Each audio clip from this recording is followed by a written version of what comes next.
Hey now guys, it's me, David. How y'all doing today? For those of you who know me, you already know that I'm a big time Sega fan. I grew up on the Sega Master System, Sega Genesis, and in my teen years I played a lot of Dreamcast.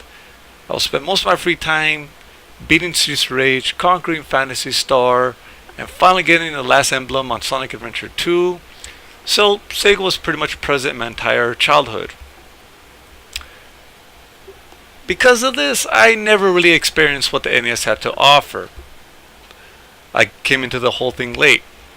My first NES was given to me by a friend of mine that moved away back in 2004.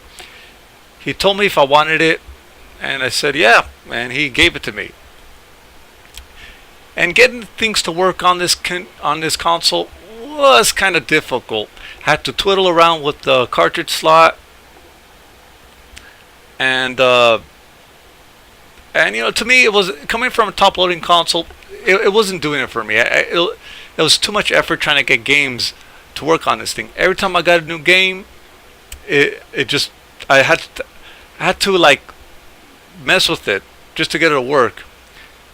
So I kind of shelved it for a little bit until 2 years ago.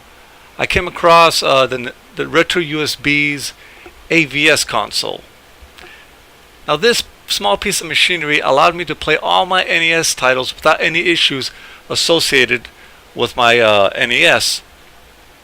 It's a front-loading system, and although it was still front-loading, I no longer had to fiddle with the cartridge for minutes at a time just to get it working. All I had to do was insert it, turn it on, and play. So after years of messing with the NES, worrying if the connector port was going to fail me, I can finally relax and know that my games will work each and every time. But if you think talking about the reliability is all I was going to do, sadly you're mistaken. Besides having a sturdy cartridge port that works, the AVS also has a bunch of extra features. One of the main reasons I got this system was due to the fact that I didn't want to bring out my CRT TV each and every time I wanted to play Nintendo. The AVS outputs at 720p through the HDMI port. No mods, no upscalers, just a single HDMI cable right out of the box and straight to your TV. The image is pixel perfect.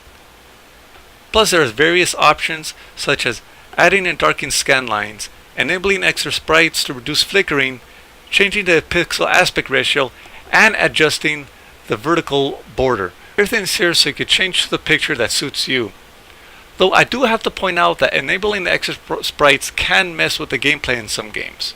And for those of you who want to have an advantage in the games, the Game Genie is built right into the console. It comes with most, if not all, the popular cheats from back in the day. You can insert up to 5 codes per session and have the ability to create your own codes, though the results can vary. Anybody who's into importing games will be glad to know that the AVS has a Famicom cartridge slot built right into it. And just like the original Famicom, it's top loading, which means you can use any Famicom cart, even the Famicom disk system. However, the lid can't really close all the way.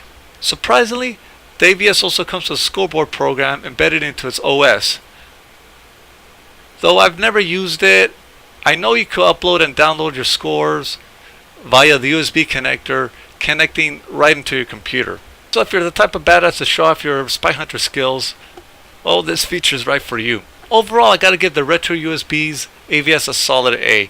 I never expected a clone console to work this well. It definitely surpasses the original NES in reliability and functionality.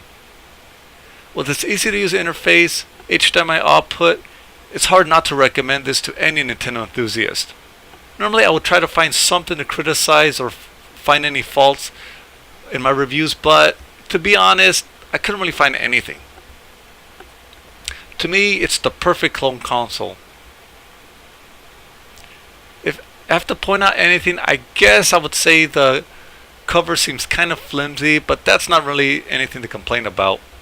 Anyway, I'll leave a link in the description so you could go ahead and purchase one for yourself. Please leave a comment, rate, and subscribe, and like always, have a good one. Take care, guys.